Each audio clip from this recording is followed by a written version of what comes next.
tech support, ladies and gentlemen. I only got this out this afternoon because I literally forgot about it until somebody tweeted me out and was like, "Hey, but how many questions did we get?" Oh, there's 17. Oh, okay. So it didn't hurt at all. We got a good amount. No, People did work. Okay. That's great. That's fantastic. Great participation with the tech support stuff, by the way, guys. You've been awesome with these questions. So good work on that. So Panic, I believe, already has his. So I'll let Panic go first on this, and then Jeff can browse a bit longer. So what do you got, Panic?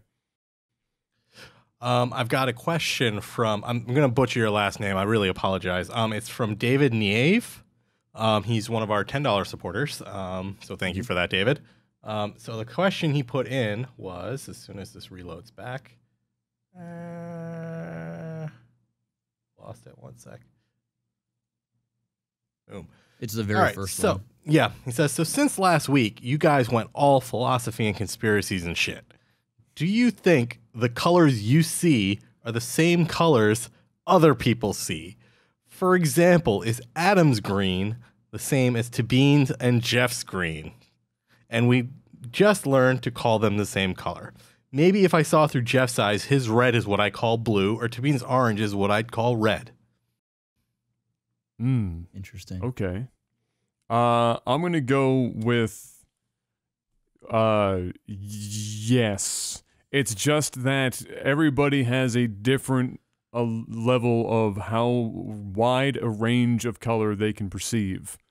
So while my red is probably different than Panic's red, it is still in the neighborhood of red. It's unlikely that unless one of us is colorblind, that my red is, Panic's yellow or some shit. Like it's unlikely that's the case. I see where they're going with that. I mean, it would be similar to the whole, is what I taste in food or how my brain registers what does chicken taste like. Is that the same as how somebody else's brain registers what chicken tastes like, and maybe that's why everything just tastes like chicken. But like, I would say that everybody does see, unless colorblind, does see the same colors. It's just that how wide a range or what version of that color we see is based more on our ability more than anything. Personally, myself, I'm in a similar camp to Adam's. From a more scientific perspective, to me, color is just different wavelengths of light that you see at different frequencies. And to me, it might look different, but it would be weird to me then, because the aesthetics of what someone else sees will be totally different than others. And then for me as a photographer, I deal a lot with color. I literally have like a color calibrator on my desk that I use on my monitor every couple of weeks to make sure that the colors are like, what I'm expecting to see when I'm taking a picture. And, people say the same thing when they see the photo. Oh, there's this vibrance in this color. And, it matches up too much for me to like believe that they're seeing something completely different color-wise, because then it changes the aesthetics of everything. And it would be kind of weird that everyone's got this like shared aesthetic sense, but they're actually seeing kind of a totally different thing, if that kind of makes sense. Yeah. No, I can't rebuttal as much as I want to argue with you guys. I have to. I have to. Sometimes I just try and take the other side just to get conversation going. Is it blue or gold, Jeff? Is it blue or gold? That's the real question. I think color is color. Obviously, it may look different in different eyes. Sorry, David. But I think there probably isn't a big enough of a difference to warrant calling it another color. There's different shades of blue, different shades of green and things like that. But at the end of the day, it's blue and green, or what we call blue and green. I mean, to an alien or something, they may not even see color, so color may not even exist to them. Or their eyes may, what is blue to them, they may only see as gold. I don't know. Or maybe they actually see the wavelengths. I don't know. But at the end of the day, I think for us, it is what it is. It's roughly the blue same. Is blue, green is green, and unless you are colorblind, then you're shit at luck, I suppose. You're not going to be able to see the color. Yeah. I can't really add much more to it. What do you got for a question, Mr. Black? man, there's not much there that really interests me, to be honest. I guess. I guess just to kind of get Adam's view on this a little bit more, and I guess I can do the same. The world is not flat, Jeff. Yeah, no, we're not going to go there again. We have got a $10 supporter, Mark Blankhorn. Blankhorn, that's our editor. Oh, well, there you go, Mark. Yeah, Mark, who is a $10 supporter and has been doing it now for 2 months. So shout-outs to Mark. He said, do reviewers need to 100% games to provide a review? Do they need to finish a game to provide a review?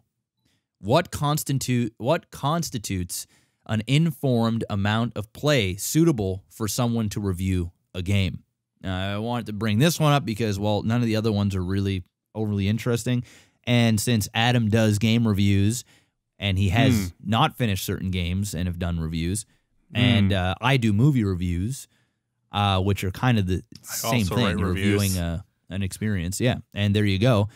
I guess we'll start with Adam. Now, I'm going to just flat out and say I don't believe you have to 100% a game. That's just ludicrous. I think that's only for certain people that are perfectionists. But in terms of like actually beating the game, means like finishing like the main part of the game. I think. Yes, and I know my audio is fucked, and I can easily. It's okay. We'll deal with it. We'll deal with it. Let's Give go. your answer. Go with it. Go with it.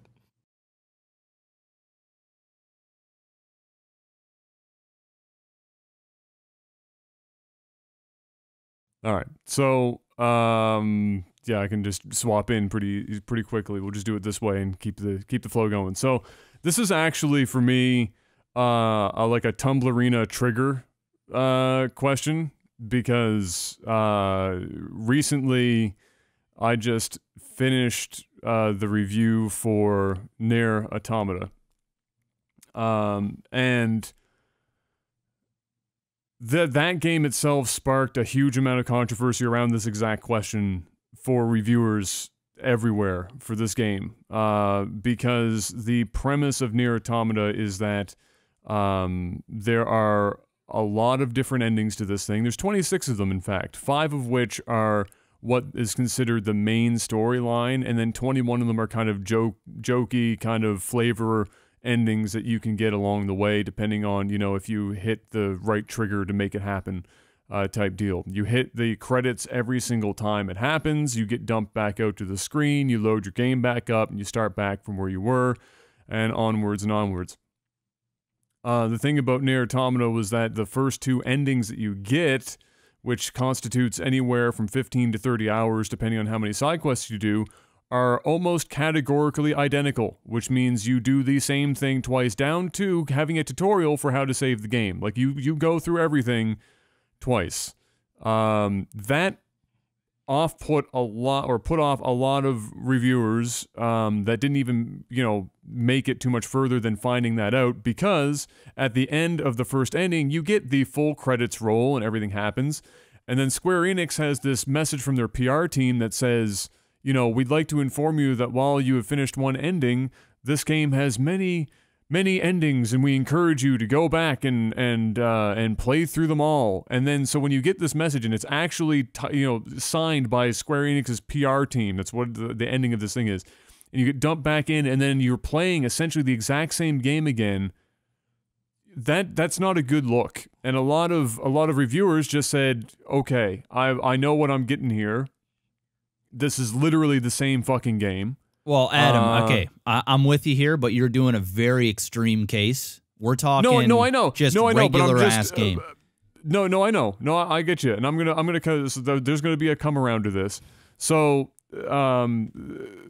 I guess I'll speed it up. So I guess just for the sake of this conversation's not being forever, the ultimate thing here is that you absolutely do not need to finish a game to be able to review it.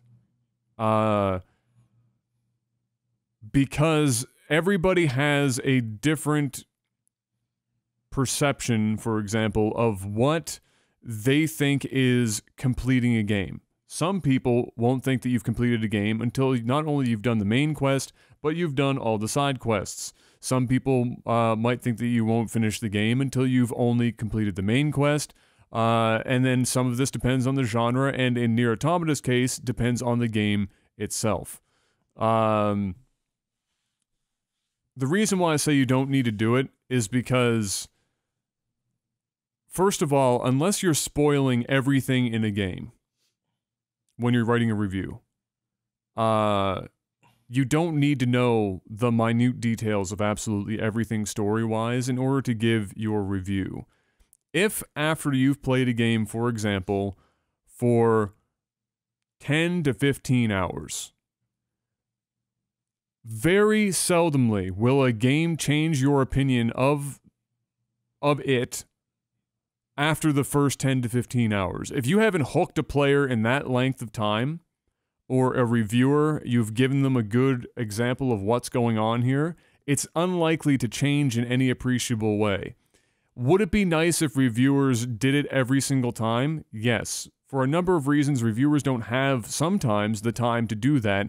If they get the game from a publisher and they have to turn this bad boy out inside of 48 hours, and the game is 30 hours, and some people like to eat shit and sleep, there's only so many hours in a day. They have to take a road that says, all right, I'm going to complete as much of this game as I can.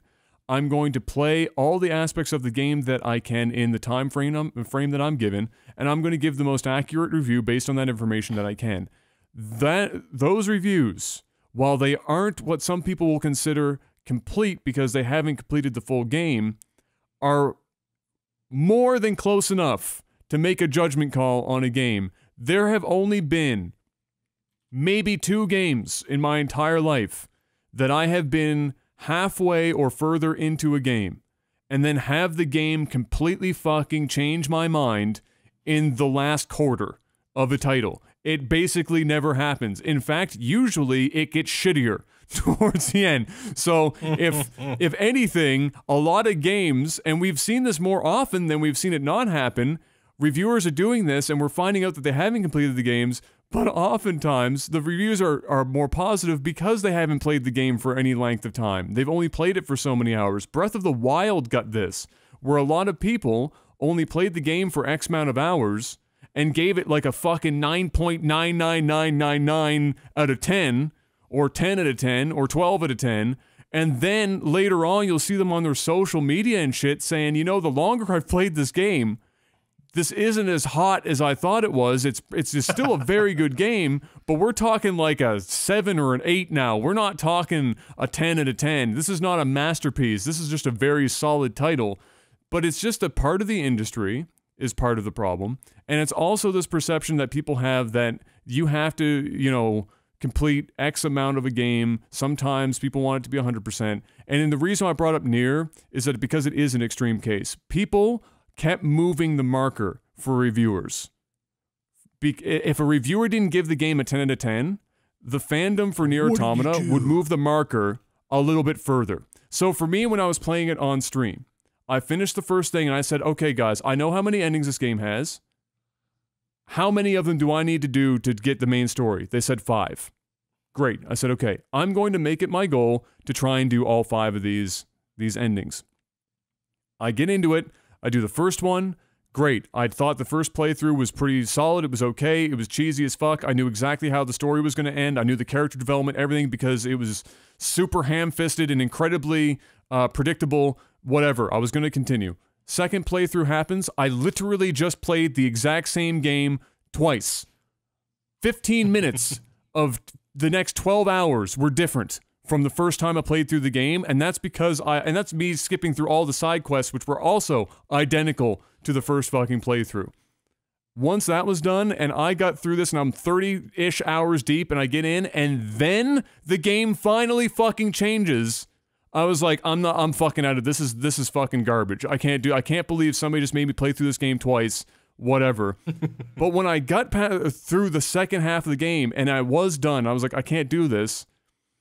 They were like, all right, but you need to do this one now. And then I said, and then somebody in chat said, yeah, but it's not even that good until he does ending Y. And then somebody said, yeah, but then you also want to do like ending M. And it was like all these, and the mark just kept fucking moving and moving and moving. It was like nobody was satisfied. It was like, and it was because I wasn't giving it a perfect score. So I think the problem is that people misunderstand what reviews are. And Jeff, you've probably seen this with movie reviews, where people get really excited about certain games and movies. And as a reviewer, you're giving your opinion, which is hard for people to understand, is a subjective thing. Reviews are not objective in 98% of their capacity. There is a percentage of reviews that are objective. Like if a game is completely fucking broken, the game is completely fucking broken. There's nobody can say, well, it's not broken, my save file totally got lost, but hey, the game is okay.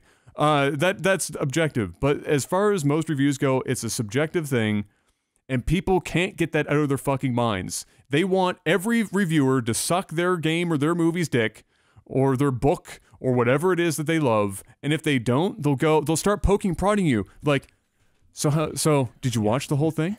Did you play it? Did you finish it 100%? Did you only do 70% of it? Did you watch the prequel? Did you watch the one that came before it? Did you see the original of that movie? Did you compare it? Did you read the book? Did you read the book? Because the books actually flesh out the rest of the thing. And so they just keep doing that shit. So that's my take on it. I don't think you have to at all.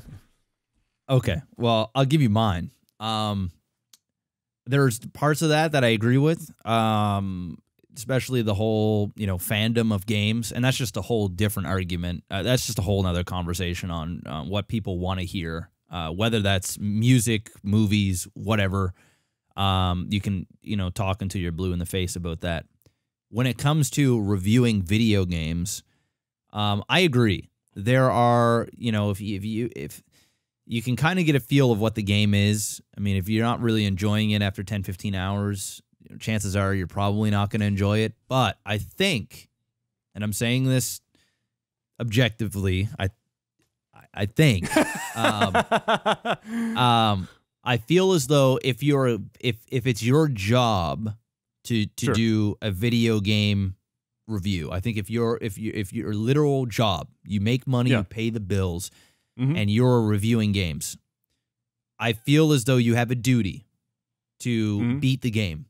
Now, Sure. does that mean you have to get 100%? No. And if there's anybody out there that's like, well, you didn't 100% this game, you didn't collect all the bananas in Donkey Kong. Well, that's like saying, well, you didn't go and buy the box set of Lord of the Rings and watch all the extended footage. Listen, there's a story. There's you're going to do the story and you're going to give your opinion on the game. Listen, if there are reviews out there that want to be a completionist and they want to do that, by all means, that just adds to the review. I mean, that's just another thing that you can add and give a little bit more legitimacy to your points. I feel as though if you're a game reviewer, you have to suck it up. Now, I'm gonna kind of counter what you said a little bit, where you said, well, the majority of games out there, they're not going to change my opinion in the last act of the game. And you're pretty right. It's pretty rare. But I also think it's almost doing a disservice to the people that are listening to the review that you're going to make prejudgment that the game will not change or the experience will not change, and you're just going to write it off as normally games don't change, so I'm not going to play the rest of this because it is what it is. And so in the very rare circumstances that I don't, I think that's fine as long as the reviewer is upfront about the fact that they didn't finish. If you're writing it and pretending that you fucking did everything, that's shit. Yeah. But if you say, look, I'm gonna be honest with you, I didn't finish the shit.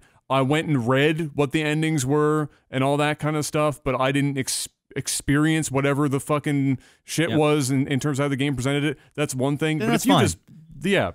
if you put it off, that's a totally different problem. Yeah. Yeah, so I think that if you're a video game reviewer and you want to be a legit one and you want to be taken serious, I feel as though you have to play the game. It's just that simple. And if you want to, spin off the fact that you had to rage quit it and it was bad, then absolutely, those reviews do well as well, especially if the game is bad. People want to just jump on that bandwagon and they want to, hear you rage and stuff like that. And at least people know at that point, like the game was so bad that he couldn't do it anymore. The game is horrible, is broken, it's garbage, don't buy it. Then I get that. But if there's a story and you're not completing the game, but yet you're going to come out and you're going to review the game as a whole. Either you need to tell people up front that, hey, you know, me personally, I wasn't all that interested in the story. I gave it a good try. It wasn't capturing my attention. I have a feeling that it's not going to change. And you know, word it in your own way to make it entertaining and stuff. Then I think that is definitely legitimate. But I feel as though if it's my duty, like a movie reviewer, you know, if I'm going to review a movie and the movie's shit, I'm going to just sit through it. I know that's another extreme because, you know, video games can be 30 hours and a movie, it can be maybe 3 on a really long movie.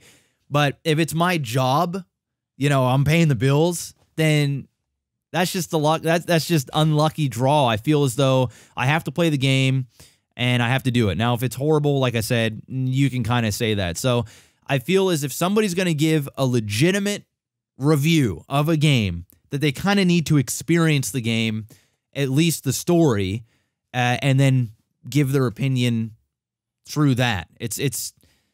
That's how I feel. But, you know, what about you, Panic?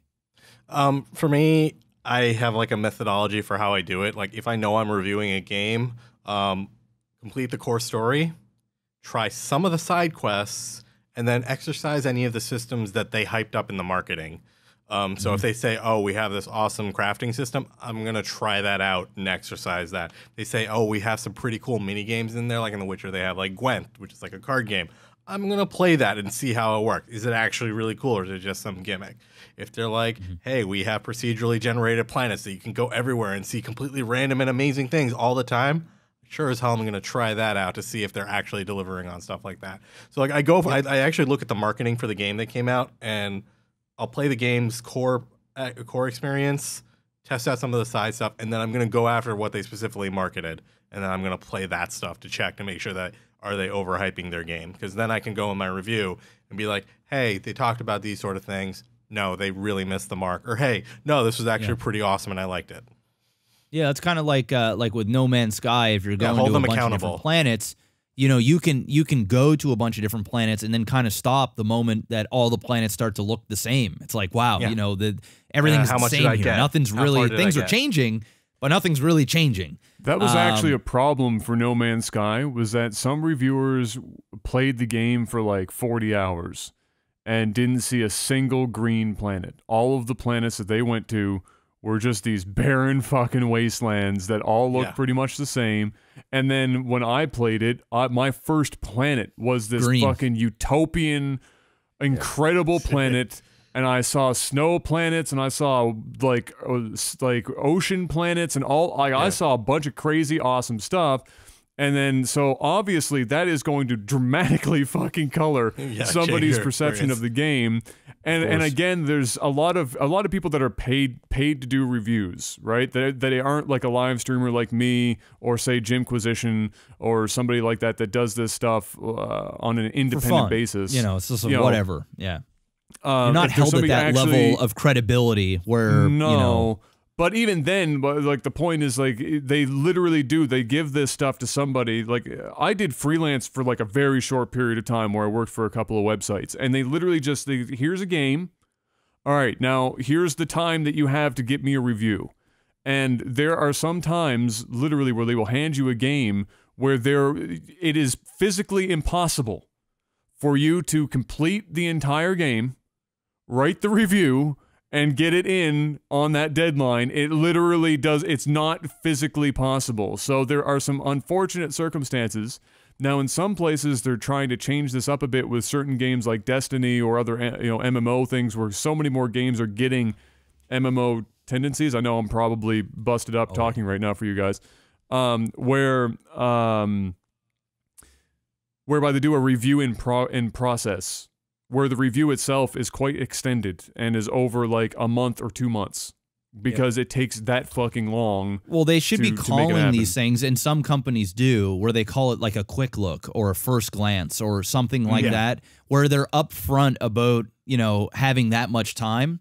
And I don't think that's ever much of an issue. I don't really see that many people, you know, if IGN is given a game 24 hours before it gets released, and they come out with, you know, a bullshit IGN score, which nobody gives a fuck about anyway or takes serious. But if they came out, there's not many people like, dude, you didn't finish the whole game overnight. Like, you know, I'm not taking your word for it. Of course, you can get a feel of a game by playing it 10, 20 hours, but most of the time, they are upfront about it. And I have listened to many reviews, and they go, and although we haven't finished the story, you know, we are looking forward to continuing it and seeing where it goes. Or, you know, this is the first look of the first half, or whatever the case may be. I think those reviews are fine because it's upfront on what the game is all about. So it really just depends on the type of review you're doing, if it's your job or your profession, and how much, you know, how much in depth you want to get into your review.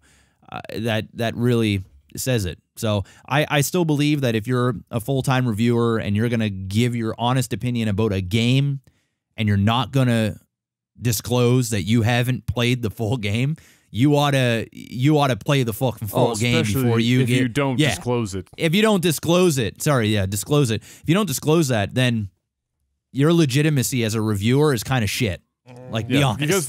Because there is something to be said about not being able to finish a game as a reviewer, right? Yeah. I think that's a review in itself. That's, look, guys, if you like my reviews and you line up usually with my opinions, my opinion of this is I physically could not finish this game. Yep. So while I'm not giving you the whole thing here, I literally could not finish this game, and I think that speaks enough. Yeah, exactly. Yeah. So I gave it a good old college try, guys, but it was not flying.